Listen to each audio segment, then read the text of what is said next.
À l'exemple de Paul, sa propre vie était vide de sens, comme celle de beaucoup d'autres personnes. Alors qu'il était en rébellion contre le Seigneur et qu'il regimbait contre l'aiguillon, c'est devenu parfaitement clair quand le Seigneur en a eu la maîtrise. Lorsqu'il y avait un manque de soumission complète au Seigneur, Satan était la force agissante derrière Paul. Il pensait qu'il était son propre maître, mais il était conduit, il était sans force face à cette puissance mauvaise. La puissance du mal s'attachait de plus en plus à lui et le conduisait dans le désespoir, impliquant un grand prix à payer pour lui-même et bien des douleurs pour beaucoup d'autres. Ah, combien cette expression que Paul s'attribue plus tard à lui-même, l'esclave de Jésus-Christ, est pleine de sens. Toutes ces forces farouches et trépidantes de sa propre nature, que nous connaissons nous-mêmes très bien, ces forces qui s'élèvent violemment contre le Seigneur et contre tout ce qui est du Seigneur, toute cette révolte des forces mauvaises, ont été soumises à Jésus-Christ. Il pouvait alors s'appeler esclave. Revenons à Simon. Des érudits disent qu'il était le fils d'Hillel, le grand docteur juif fondateur d'une école d'interprétation de la loi. Il a été également reconnu comme le père du grand Gamaliel, au pied duquel Paul a été élevé. Si ces faits sont vrais, il devait posséder un grand héritage. Mais quand la main du Seigneur s'est posée sur Simon, cela signifie que ni ses savantes origines, ni son héritage culturel, ni son milieu n'ont répondu à l'attente de ce qui était au plus profond de lui-même. C'est ce qui était encore sans réponse qu'il a saisi. Dans une certaine mesure, nous trouvons cela en nous-mêmes. Peut-être que beaucoup de choses dans la vie, dans ce monde, nous intéressent, occupant beaucoup de notre temps et de notre attention, sans répondre aux besoins qui se trouvent en nous-mêmes. Nous pouvons avoir du succès dans la mesure où nous pouvons l'obtenir, mais ce sera toujours une déception. Il y aura comme quelque chose d'inachevé en nous. C'est la main de Dieu qui nous saisit de sorte que rien ne remplira ce vide. Quelque chose nous manquera. Il y aura toujours une question sans réponse, un sentiment intérieur d'une position sans rapport avec un domaine beaucoup plus élevé. C'est la marque que Dieu a un dessein plus grand pour nos vies, parce qu'il ne nous permettra jamais d'être satisfait par quoi que ce soit en dehors du but pour lequel il nous a réclamé.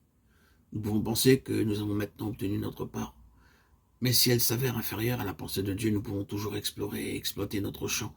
Nous découvrirons que nous n'avons pas trouvé la réponse à notre existence au sens de notre destinée du but divin qui seul comble le vide et répond à l'insatisfaction. Il en fut ainsi avec Simon, tout n'était pas encore réellement en vue, mais le jour où cela s'est manifesté, tout ce monde dans lequel il se trouvait est devenu sans valeur.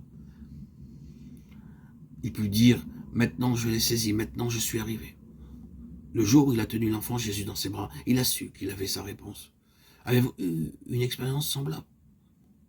Savez-vous ce que cela signifie?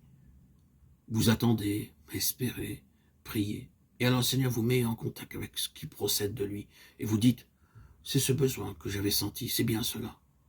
C'est la manière dont le Seigneur agit avec ses serviteurs ou avec un instrument, qu'il soit individuel ou corporatif, choisi pour quelque chose de plus que l'ordinaire, appelé pour ce qui est entier au lieu du partiel.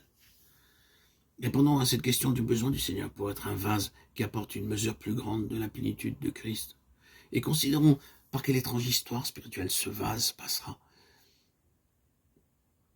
Car les agissements peu ordinaires de Dieu et l'intérêt peu commun des puissances du mal se concentreront pour mettre ce vase hors d'action, pour empêcher l'accomplissement de ce dessein. Cela est bien représenté au travers de cet homme, Simon.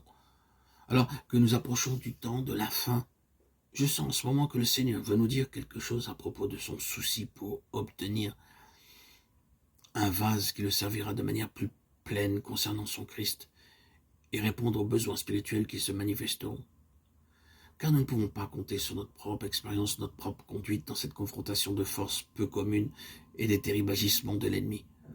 Combien il est nécessaire qu'il y ait plus qu'un abandon ordinaire au Seigneur pour qu'il soit véritablement maître et que nous soyons tout à fait assujettis à lui.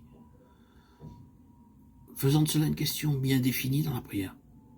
Si nous pouvons quelque peu discerner ces signes dans le monde aussi bien que dans notre propre existence spirituelle, sachons qu'ils sont d'une grande signification pour la prochaine étape.